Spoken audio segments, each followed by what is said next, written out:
성경 말씀은 디도서 1장 1절부터 3절까지입니다. 디도서 1장 1절부터 3절까지입니다. 348페이지인데 제 책은요. 다 같이 찾으셨으면 합독하시겠습니다.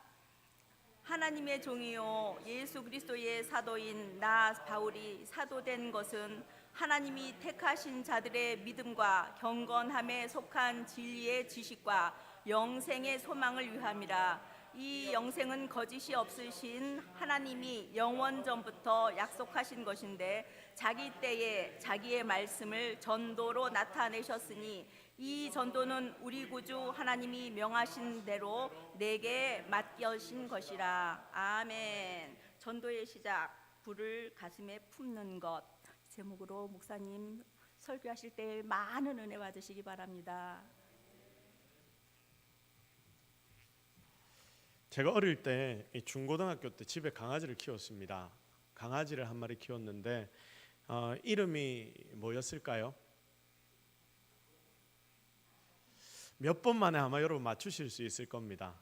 이름이 뭐였을까요? 메리. 비슷합니다. 뽀삐. 누가 말씀하셨죠? 이게 두 번 만에 바로 맞추셨네요. 그 뽀삐라는 흔한 이름을 가진 강아지였습니다. 자, 외모는 완전 양이었습니다. 양. 너무 많이 먹어서 이게 털이 꼬불꼬불한 강아지가 뭐죠? 푸들 이 잡종 2세대 3세대 이 정도인데 얘가 너무 많이 먹어가지고 갈비뼈가 이렇게 벌어져서 막 양처럼 털을 안 깎으니까 진짜 양처럼 변해버리더라고요. 자, 그리고 제가 울산에 있을 때 결혼을 딱 처음 하고 신혼살림을 차렸던 때가 울산인데 울산에서 결혼을 하고 그 당시에 아이가 없을 때에 하나님께서 강아지 한 마리를 저희 집안으로 확 뛰어 들어오게 만드셨습니다. 진짜 작고 귀여운 강아지였는데 이 아이에게 반지라는 이름을 붙여주었습니다. 그러고 키웠습니다.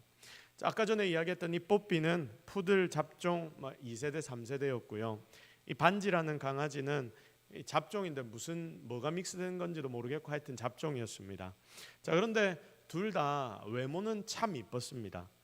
자, 뽀삐는 암컷이고 반지는 수컷이고 뽀삐는 굉장히 늙었고 반지는 젊디 젊었습니다. 자, 그런데 여러분 제가 방금 설명했던 이 두 마리의 개 왜 이렇게 설명을 했냐면 제가 개를 키웠다 이걸 자랑하고 싶은 게 아니라 두 마리의 개가 굉장히 달랐다는 겁니다. 한 마리는 나이가 들어서 새끼도 한 2번 낳고 그리고 한 마리는 이제가 태어나서 아기띠를 갓 벗어난 강아지 바로 그게 뽀삐였는데 이 두 마리가 굉장히 차이가 많았는데 그런데 성격도 굉장히 차이가 많이 나더라고요. 그런데 비슷한 게 딱 한 가지가 있었습니다. 그게 뭐냐면 제가 외부에 나왔다가 집 안으로 딱 들어가면 집 안에 들어가기 몇 걸음 전부터 안에서 난리가 납니다. 여러분 어떻게 난리를 칩니까? 강아지 키워보신 분들은 아시겠죠? 막 문을 끌고 주인이 온다고 어떻게 이게 오는 게 아는지 귀가 굉장히 밝지 않습니까? 그러니까 주인이 온다고 막 낑낑거리고 막 소리를 지르고 캥캥 짖고 막 난리가 아니었습니다. 자, 그래서 제가 집으로 갈 때 이 두 마리 강아지는 전부 다 저를 환영하는데 정말 열심을 다해 모든 것을 다해서 흥분하며 저를 환영했습니다. 이게 똑같은 부분이었습니다. 당시에 울산에 있을 때 집이 3층이었는데 1층 우리가 올라갈 때부터 막 소리를 지릅니다. 낑낑댑니다. 캥캥거립니다. 그러다가 너무 심하게 얘가 흥분을 해버리면 여기저기 질질 자기 분비물들을 흘리고 다니는데 그렇게 하면서까지도 이 주인이 오는 걸 환영합니다. 여러분 그 소리를 들으면 이 주인의 입장에서 기분이 좋을까요? 안 좋을까요? 기분이 좋습니다. 기분이 좋겠죠. 밖에서 짜증나고 여러 가지 일들이 많이 있다 하더라도 집에 들어가면서 맞아주는 이놈 때문에 기분이 풀립니다. 그래서 다들 개를 키우는 것 같더라고요. 사람에게 입은 상처를 개에게서 푼다 이렇게 이야기하는 분들도 있던데 여러분 사람에게 입은 상처는 사람에게 풀어야 되거든요. 근데 어쨌든 세상에 참 그게 쉽지가 않으니까 다들 개를 키우면서 그 개에게서 여러 상처들을 풀고 이렇게 합니다. 딱 제가 들어가면 예전에 키웠던 이 뽀삐라는 놈은 몸을 세우고 몸을 이렇게 세웁니다. 그리고 서서 두 팔을 낑낑대면서 벌리면서 점프를 계속 합니다. 그러면서 저에게 계속 안아달라고 포즈를 취합니다. 그러면서 제 다리를 붙들고 늘어집니다. 두 팔을 위로 하고 계속해서 점프를 합니다. 그런데 여러분, 그게 꼭 뭐 같냐면, 제가 어린 마음에 그때 중고등학생 때였는데 그 개의 점프하고 팔을 들고 점프하는 모습을 보면서 제가 무슨 생각을 했냐면, 딱 두 손을 들고 경배하는 것 같구나, 이 생각을 굉장히 많이 했습니다. 자, 그걸 보면서도 참 많이 깨달았습니다. 뭘 깨달았냐면, 여러분, 우리가 하나님 앞에 예배를 드리는데 적어도 개보다는 잘해야 되는 거 아닙니까? 이런 개들보다는 우리가 적어도 하나님 앞에 예배 드릴 때 제대로 예배 드려야 하는데, 우리가 이렇게 열심을 다해 내 모든 것을 드려 정말 흥분을 해서 하나님 앞에 나의 모든 것, 나의 감정과 나의 몸과 나의 전부를 다 바쳐서 하나님 앞에 이렇게 마치 낑낑거리듯이 최선을 다해 올려드리면 우리 하나님 아버지가 정말로 좋아하시겠구나, 은혜가 있으면 이렇게 개를 보고도 깨닫게 되더라고요. 그래서 여러분, 오늘 우리가 이곳에서 예배 드리는데 진짜 적어도 개보다는 더 하나님 사모하는 마음을 가져야 한다 생각이 됩니다. 자, 오늘 오전의 메시지처럼 우리를 인도하시는 분이 하나님이시라고 했는데, 그 인도하시는 하나님 앞에 감사의 마음을 가지고 오늘 이 예배를 정말 최선을 다해 하나님만 바라보고 하나님께만 영광을 올려드리는 그런 예배가 되기를 주님의 이름으로 축복합니다. 자, 지금 우리가 묵상하는 이 디도서, 여러분의 마음을 먼저 좀 정리를 하시고 그렇게 하나님 앞에 올려드리는 예배라는 이 중심을 딱 가지십시오. 자, 그리고 이제 본문으로 한번 들어가 보도록 하겠습니다. 지금 우리가 묵상하는 이 디도서는 그레데 섬의 목회자 누굽니까? 디도라는 목회자가 있었는데, 이 디도에게 사도 바울이 목회에 관해서 권면하면서 가르치면서 목회에 관련해 편지를 쓴 내용이 이 성경의 본문입니다. 자, 그래서 디모데 전후서 나오고 디도서가 나오는데, 이 디도서 디모데 전후서를 뭐라고 부릅니까? 목회서신이다라고 부릅니다. 목회서신에 이 세 개가 속한 거예요. 목회를 하면서 어떻게 우리가 목회를 해나가야 할 것인가, 성도로서 우리가 무엇을 배워나가야 할 것인가, 이것을 가르치는 본문이 바로 디모데 전후서와 디도서입니다. 사도 바울이 로마 감옥에서 잡혀 들어갔다가 1차로 석방이 되었습니다. 그리고 네 번째 선교 여행을 또 나가게 되는데, 그때 디도와 함께 그레데라는 섬, 여러분, 이 섬을 방문하게 됩니다. 그 짧은 방문 이후에 바울은 디도를 거기다가 남겨두고, 그리고 그곳에서 목회하라고 디도의 뒤를 봐주고, 그리고 사도 바울은 다시 순회 전도자로 다른 곳으로 전도를 하러 갑니다. 그런데 그레데 섬을 나오고 나니까 그레데라는 곳이 정말 많은 문제점을 가지고 있는 섬이었구나 하는 것을 그가 알게 됩니다. 그래서 목회자인 디도에게 선배로서, 아이고 큰일 났다, 저 목회 이제 시작하는데 목회를 이제 시작하는 저 디도가 저기에서 저 어려운 곳에서 목회를 잘 해낼 수 있을까? 여러분, 이 걱정이 되지 않겠습니까? 내가 가서 그곳에서 함께 사역할 때는 괜찮아 보였는데 그곳을 나오고 보니까 이런저런 소문들이 들리는데 이게 심각하더라. 그래서 이러면 안 되겠구나 하고 그 많은 문제점을 보고 이 목회의 지침들을 선배로서 편지로 걱정하는 마음으로 바울이 가르치며 전달합니다. 그게 디도서의 본문입니다. 자, 오늘 우리가 묵상하는 말씀은 이런 배경을 가지고 있는 디도서의 첫 시작입니다. 첫 시작은 그 편지의 가치관을 전달하는 내용이지요. 그래서 굉장히 중요한 부분이거든요. 왜 이 편지를 바울이 썼는지, 어떤 마음가짐으로 이 편지를 바울이 디도에게 쓰게 되었는지, 그리고 이 편지를 우리가 읽으면서 어떻게 묵상해야 하는지를 이 사도 바울이 첫머리에 기록해 놓고 있습니다. 자, 가장 먼저 바울은 편지를 쓰는 자신이 어떤 마음으로 디도에게 편지를 쓰는지를 말하고 있습니다. 뭐라고 기록이 되어 있습니까? 1절 말씀 뭐라고 기록이 되어 있습니까? 하나님의 종이요 예수 그리스도의 사도인 나 바울이 사도된 것은 무엇 때문이다? 하나님이 택하신 자들의 믿음과 경건함에 속한 진리의 지식과, 다음으로 알아 넘어가 주세요, 영생의 소망을 위함이다. 이 영생은 거짓이 없으신 하나님이 영원 전부터 약속하신 것인데 자기 때에 자기의 말씀을 전도로 나타내셨으니 이 전도는 우리 구주 하나님이 명하신 대로 내게 맡기신 것이다. 지금 이렇게 장황하게, 우리가 읽기에는 굉장히 장황해 보이죠. 장황하게 기록이 되어 있습니다. 근데 이걸 우리가 좀 정리를 잘 해봐야 됩니다. 하나님의 종 그리스도의 사도된 바울이다. 여러분 첫 번째로 이렇게 자기를 고백합니다. 내가 하나님의 종이기 때문에, 그리고 또한 그리스도가 일을 맡기신 사도이기 때문에 또 다른 하나님의 종인 너에게 내가 이 편지를 쓰는 것이다. 이 편지의 목적이 명확하게 드러나고 있죠. 항상 사도 바울은 이 바울의 이 서신서를 한번 쭉 보십시오. 바울의 서신서를 보면 바울의 서신서의 제일 앞부분에는 항상 자기의 위치와 사도됨을 변론하면서 편지의 머릿말에 그 내용 등을 기록해 놓고 있습니다. 여러분 이것은 왜 이런 내용을 사도 바울이 썼을까요? 편지를 받는 상대방을 위한 내용 아닙니까? 내가 어떤 사람인지를 너희가 기억해 하면서 이 편지를 읽어라. 내가 도대체 무엇 때문에 너희에게 이 편지를 쓰는지 너희는 기억해야 한다. 내가 어떤 존재인지를 니들이 알아야 그걸 깨달을 수 있을 것이다.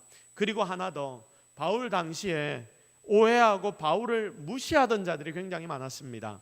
왜냐하면 그들은 사도 바울의 과거 전적을 알았기 때문입니다. 그래서 그런 다른 유대인들을 위해서 이 사도 바울이 친절하게 다시 한번 나는 어떤 자이다, 하나님이 나에게 이런 은혜를 주셔서 나는 지금 이곳에서 여러분을 향해 편지를 쓰니까 너희들 잘 이해하고 이 글을 읽고 제대로 하나님의 말씀을 들어라. 지금 이 내용인 것입니다.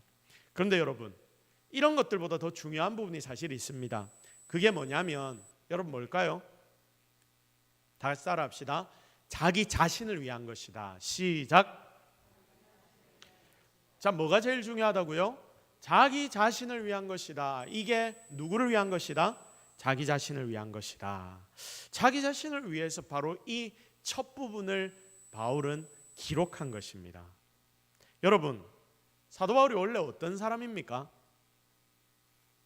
사도 바울이 어떤 사람입니까?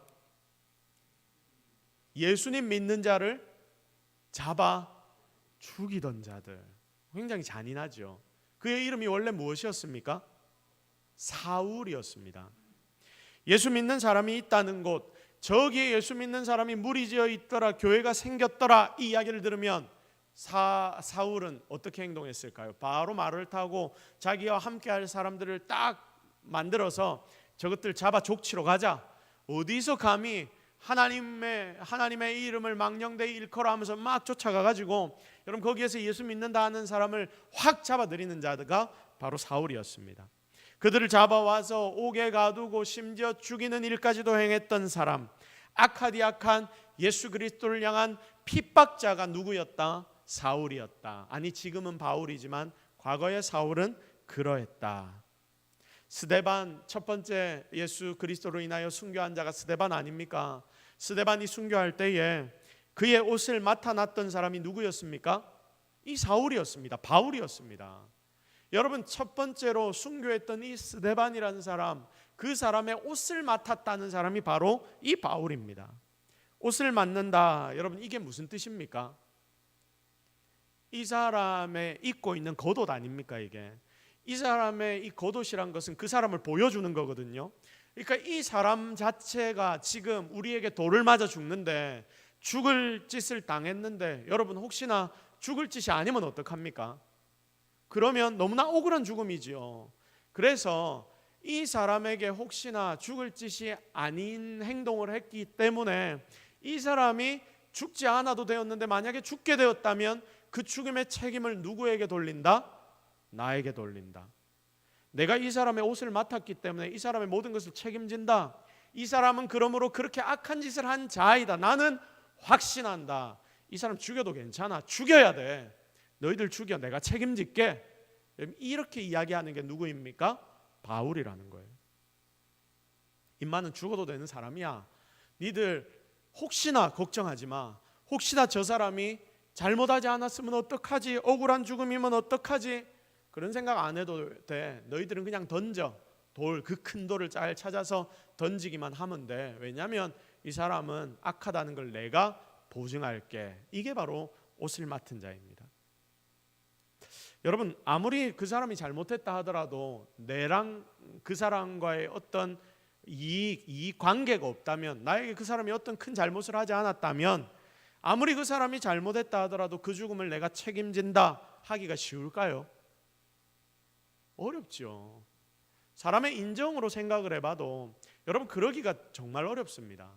더구나 예수 믿는다라고 해서 죽인다는 것은 그 당시에도 애매한 부분들이 분명히 있었기 때문에 물론 유대교를 믿는 자들의 입장에서는 정말 죽일 놈이었지만 애매한 부분들이 분명히 있었기 때문에 그래서 마음 한켠에는 걸리는 것들이 있었다는 겁니다. 그런데 그런 자리에서 내가 이 사람의 옷을 맡고 이 사람의 죽음을 책임진다. 여러분 이렇게 하기가 굉장히 어려운 거예요. 근데 누가 이 일을 했습니까? 사울이 한 거예요. 바울이 바로 이 일을 한 것입니다. 그 자리에서 그렇게 당당하게 그 일을 했다는 것은 얼마나 그가 강팍한 마음을 가지고 그리스도인들을 핍박했는지를 보여주는 모습이라는 거죠. 여러분 그런데 원래 그랬던 그가 지금 어떻게 변했습니까?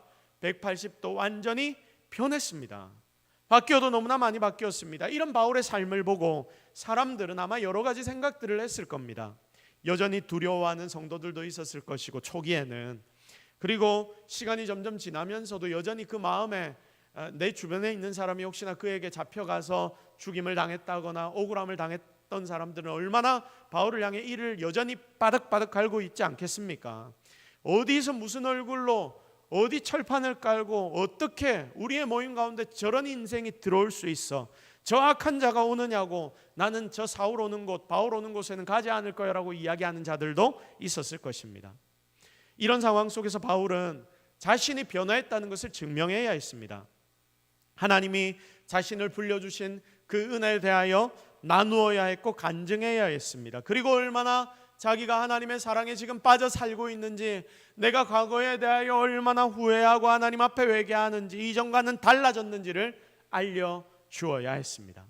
그런데 여러분, 그것보다 더 하나님 앞에 그렇게 죽을 죄를 지었던 정말 악한 인간이었던 자신, 그 자신의 모습을 잊지 않고 기억하며 나에게 은혜 주신 하나님이 얼마나 고맙고 감사한 하나님인지 그가 절대로 자기 입장에서도 이것을 잊지 않아야 했던 것 아닙니까?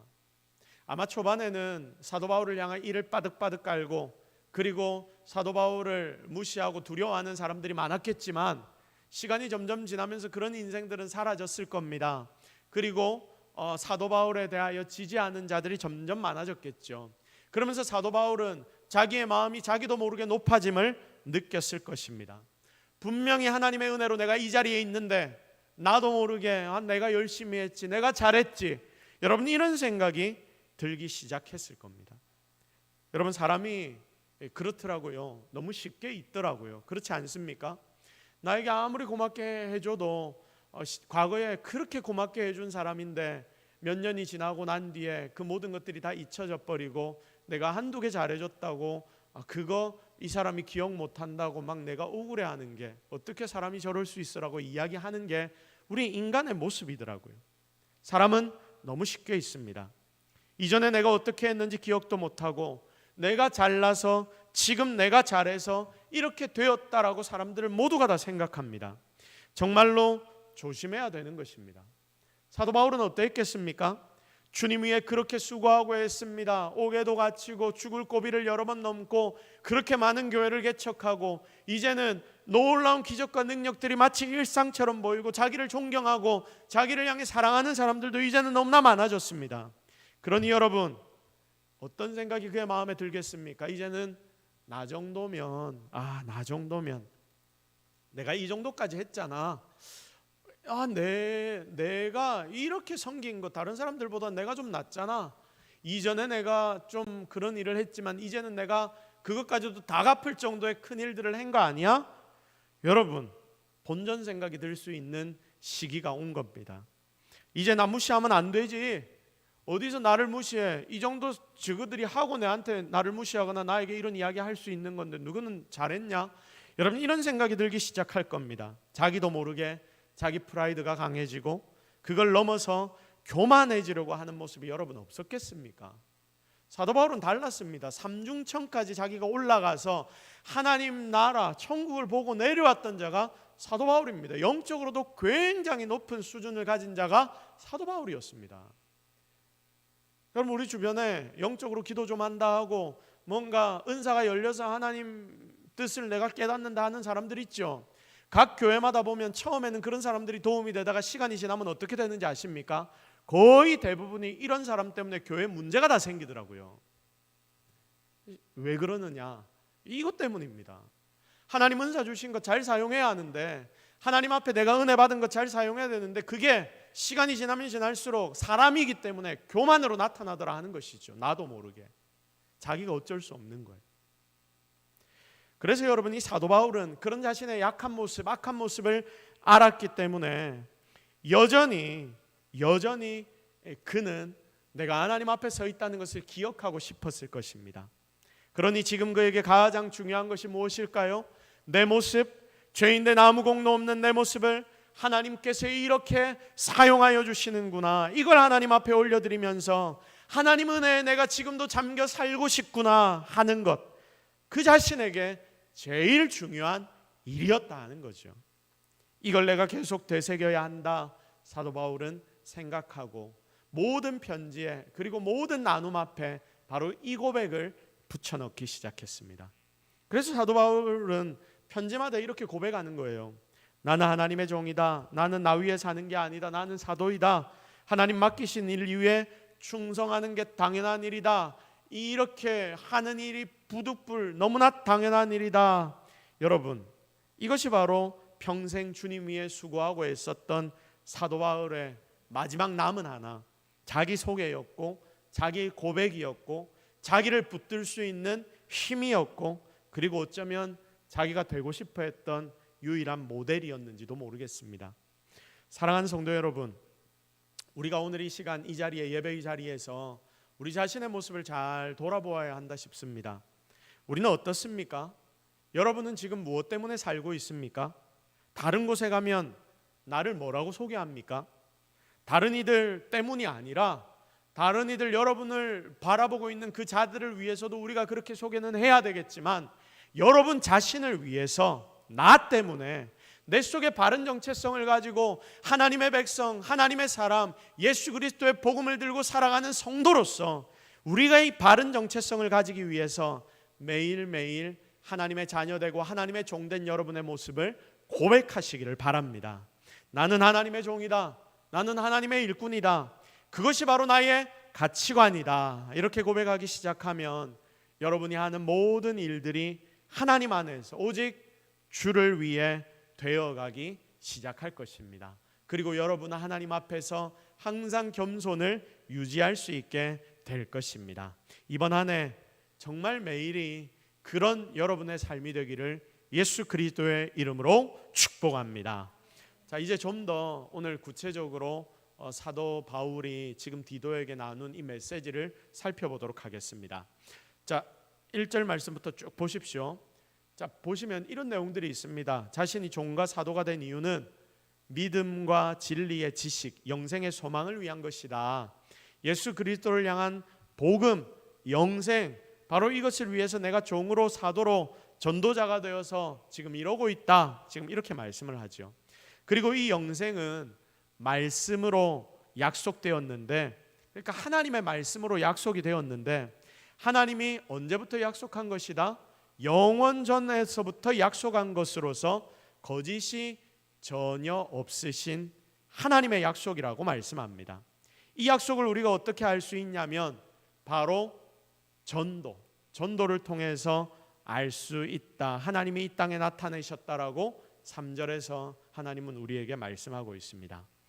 여러분, 처음 이 본문을 쭉 읽다 보면 이게 이 마디마디가 나눠져 있지 않으니까, 줄줄이 계속 이어져 있으니까 조금 어려운 말로 꼬여있는 본문 같아 같이 보일 수도 있고 그렇게 느껴질 수도 있습니다. 어렵게 생각이 될 수도 있습니다. 하지만 찬찬히 하나하나 살펴보면 굉장히 단순한 말씀입니다.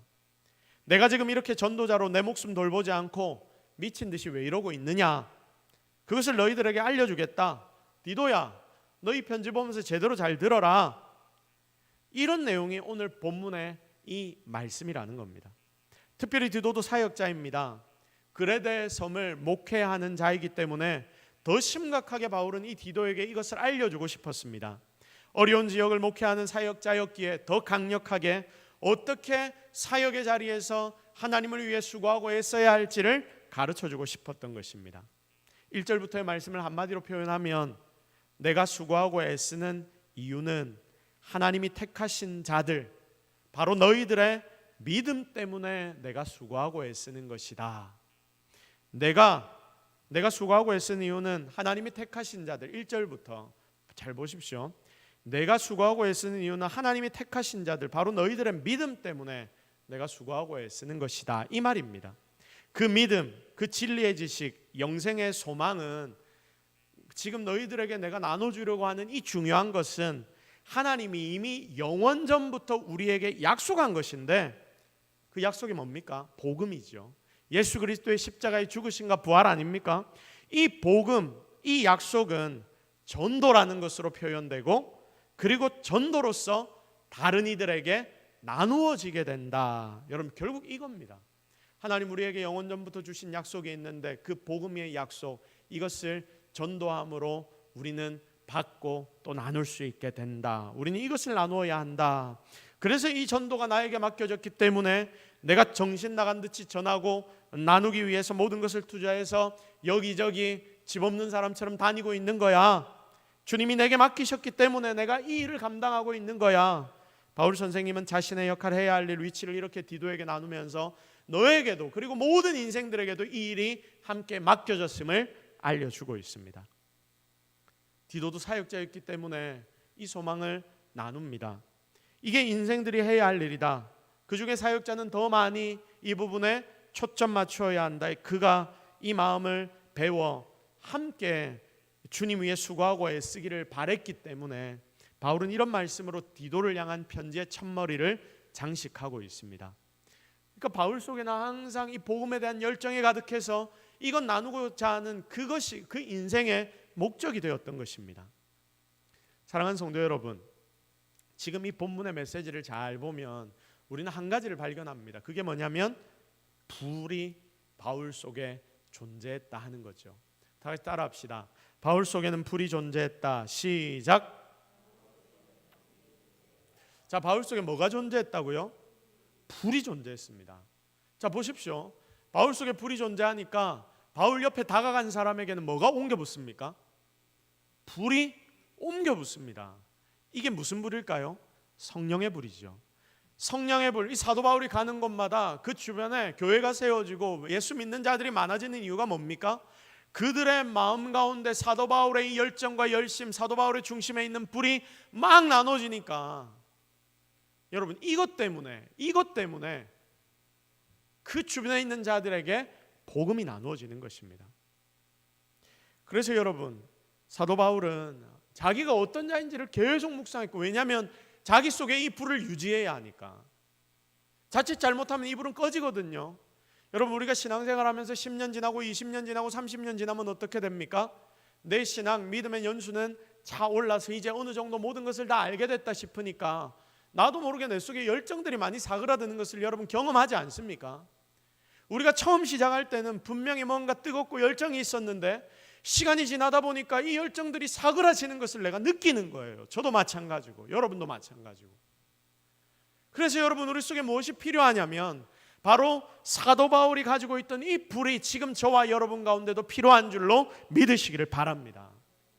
그래서 처음에 이야기했던 것, 사도 바울이 자기 자신을 왜 제대로 알려고 노력했느냐, 그 이유는 이 불을 유지하기 위해서, 하나님이 나를 부르신 그 이유를 절대로 잊지 않기 위해서, 내가 좀 뭔가 했다고 그것 때문에 내가 자만하지 않기 위해서 그는 그 자신을 계속해서 돌아보고 발버둥치고 있었던 것입니다. 여러분, 아내가 남편이 부탁한 거 계속 잊어버리고 하지 않는다. 반대로 남편이 이 아내가 부탁했는데도 계속 잊어버리고 하지 않는다. 그러면 여러분, 상대 마음은 좀 어떨까요? 내가 한 번 부탁했는데 해주겠다고 해놓고 잊어버린 것 같아요. 안 해주는구나. 두 번째 또 이야기를 했어요. 맞다. 해줄게. 그래놓고 또 넘어갑니다. 세 번째 미안 해줄게. 그래놓고 또 넘어갑니다. 여러분, 이러면 어떨까요? 속이 부글부글. 여러분, 제가 이런 실수를 잘하거든요. 집에서 제가 속이 부글부글 끓는 것 같더라고요. 저 옆에서 보니까 여러분 이러면 결국 어떻게 됩니까? 마지막에 3번, 4번, 5번 아무리 많이 참는 사람이라고 해도 10번 이렇게 하고 20번 이렇게 하면 그때까지 참는 사람 아무도 없습니다. 아무도 없습니다. 결국 어떻게 됩니까? 터져버립니다. 여러분 터지고 나면 어떻게 됩니까? 수습이 쉽습니까? 어렵습니까? 수습이 안 되죠. 처음에 실수 한두 번 했을 때는 미안해 하고 하면 수습이 바로 되거든요. 근데 이게 쌓이다 보면 수습하기가 정말 어려워지는 겁니다. 자, 그런데 여러분 하나님이 잘 참으시거든요. 우리가 무슨 일을 하든지 하나님 다 참으시거든요. 하나님 우리를 향해 너무나 큰 참음의 마음을 가지고 계십니다. 너무나 오래 참으십니다. 그러니까 우리 어떻게 하냐면 마치 내한테 특별히 뭐라고 안 하시니까 하나님 하라고 하시긴 했는데 잠시만요. 깜빡했네요. 죄송합니다 주님. 해야 되는데 이러면서 막 10번, 20번, 100번, 1000번 막 이렇게 되는 거예요. 하나님 너무 오래 참으시니까 좀 편하게 생각해서 막 이렇게 행동합니다. 여러분 이런 삶을 우리가 그런데 계속 살아서 되겠습니까? 하나님 계속 참고 계신 건 여러분 알고 계십니까? 참고 계신다고 우리 별 생각 없이 마음대로 행동하다가 나중에 하나님이 이스라엘 백성들에게 행하셨던 것처럼 한번 빵 하고 터져버리면 여러분 그거 감당 우리가 도대체 어떻게 할 겁니까? 아니 우리가 누구인지 이거 우리가 정확하게 알아야 하지 않겠습니까? 기본적으로 바울 선생님만큼 우리도 우리 자신을 좀 알아야 제대로 인생 살 수 있지 않겠습니까? 내 머리로는 내가 잘합니다. 내가 성도이고 하나님의 아들이고 하나님의 딸이고 나는 하나님 나라를 위해 일하는 자들이고 내 인생의 전부의 목적은 하나님의 나라이다. 말은 이러는데 내 삶을 보면 전혀 그런 삶이 아닙니다. 우리가 바울 선생님만큼 하나님 은혜도 많이 경험했습니다. 바울 선생님처럼 항상 우리 마음 한구석에는 하나님을 향한 사랑도 존재합니다. 그렇다면 우리도 바울 선생님처럼 최선을 다해 하나님 맡기신 일에 마음 쓰고 신경 쓰고 여기에 모든 것을 쏟아야 하는 것 아니겠습니까? 이게 이 땅에서 우리가 해야 할 일이라는 거예요. 이 불이 우리 속에 타오르기 시작하면 그때부터 하나님을 위한 삶이 되는 겁니다. 이 불이 여러분 가운데 다시 한번 타오르기 시작하면 그것이 여러분의 삶을 뒤집어 엎고 바꾸며 그리고 예수 그리스도의 능력을 가지고 승리하는 인생이 되고 여러분 주변에는 예수 그리스도의 향기가 풍기며 전도하는 인생들이 그제서야 되는 것입니다. 내가 노력해도 전도가 안 되고 어려워요. 왜입니까? 내 속에 불이 없으니까. 내 속에 하나님을 향한 진짜 사랑이 없으니까. 이건 나누어 줘야 하는데 이걸 넘쳐나면 막 이게 내 주변에 흘러가게 될 텐데 이게 잘 없으니까 맨날 어디 저쪽 구석에서 뭔가 캐내가지고 하려고 하니까 나도 어려운 거예요. 나도. 여러분 우리 속에 혹시 그런 모습들이 있다면 이 시간 불을 회복하시기를 주님의 이름으로 축복합니다. 이제 말씀을 정리하겠습니다. 사랑하는 성도 여러분, 새해가 시작되고 벌써 3분의 1이 지나가고 있습니다. 혹시 아셨습니까? 시간이 너무 빠르죠. 뭐 한 것도 없는 것 같은데 벌써 4월이 반이 지났습니다. 4월이 끝나면 이번 한 해 3분의 1이 지나가 버립니다.